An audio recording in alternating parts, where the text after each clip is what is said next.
to you for our discussion. Now we move on to our next news.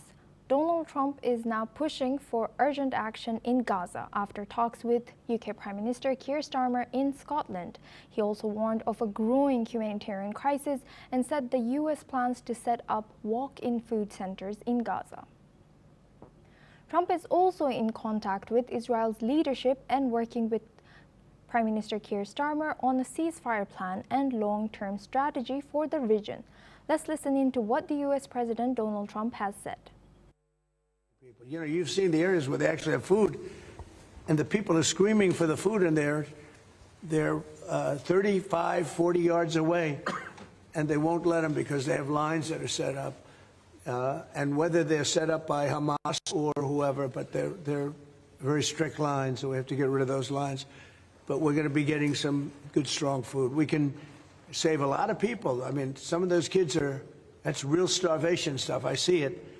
And you can't fake that. So we're going to be even more involved. We did some airlifts before, some airdrops, and the people are running for it. So we're going to set up food centers and where the people can walk in and no boundaries. We're not going to have fences, and you know they can't. They see the food from 30 you would say yards away, and they see the food. It's all there, but nobody's at it because they have fences set up that nobody can even get it. It's crazy what's going on over there. Now we're joined for this discussion by Adrian Calamere. He's a terrorism scholar, joins us live from New York. Thank you, Adrian, for joining us today. Good to see you.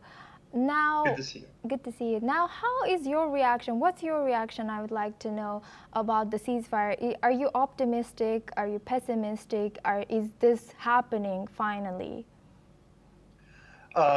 Good to see you, Asuma. Good evening to all your viewers. I just don't see it happening. We're still not at a phase. We have to remember that Steve Witkoff just came back from more negotiations with Hamas, and I think he finally come to the realization that they're not going to negotiate in good faith.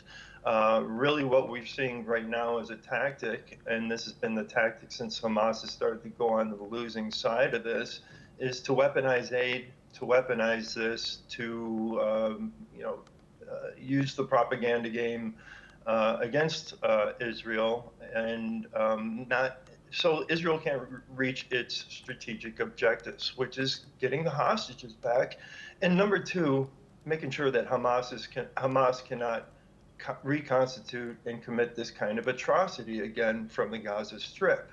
I just don't understand why the world looks at Hamas in a different light than they do with ISIS. They're really same, different sides of the same coin. They operate the same way, and we need to understand that when Trump is saying it's fenced off, they can't get to it. Well, the reason why they can't get to it is because Hamas will only accept aid from the UN.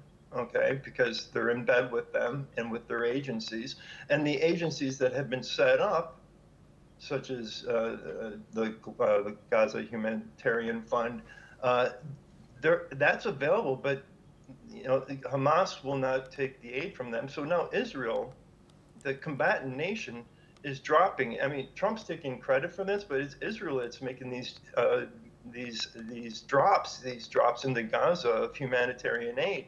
So it does need to be resolved. I think the best way to resolve this and to get this to a ceasefire or an end of the war is get the population out of there, get the civilians out of there, set up, and this has been the answer for a long time, set up a mobile area in Sinai, finish the job in Gaza, and then rebuild Gaza and then move the Palestinian population back into the Strip. So there's no more, there's no more civilians there, but they're using civilians, they're using aid against Israel and to play a very weak hand and win their objectives, which is to hold control of Gaza. And Adrian, you've also mentioned that if the economic or commerce in that region increases in value, then maybe there can be ceasefire. So what role can economic sanctions or incentives play in supporting long-term peace and rebuilding efforts in Gaza after maybe a ceasefire? Well, I think a lot of the economic incentives and a lot of talks have been going through Qatar, and that's where everything's been mediated in Qatar.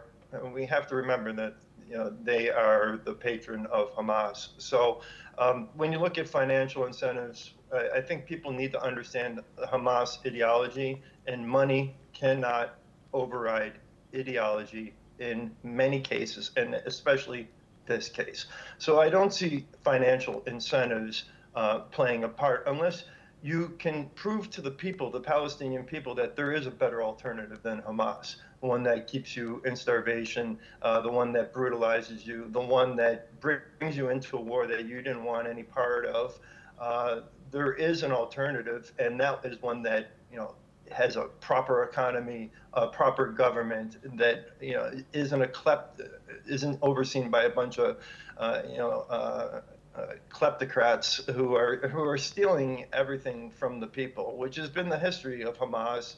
And even if you look at the PLO with Yasser Arafat, and you look at the PA, even today, Mahmoud Abbas, he's not looked at as a legitimate leader. So financial incentives definitely play a part in the rebuilding and the day after, but not if Hamas is there, because the money part means nothing to them.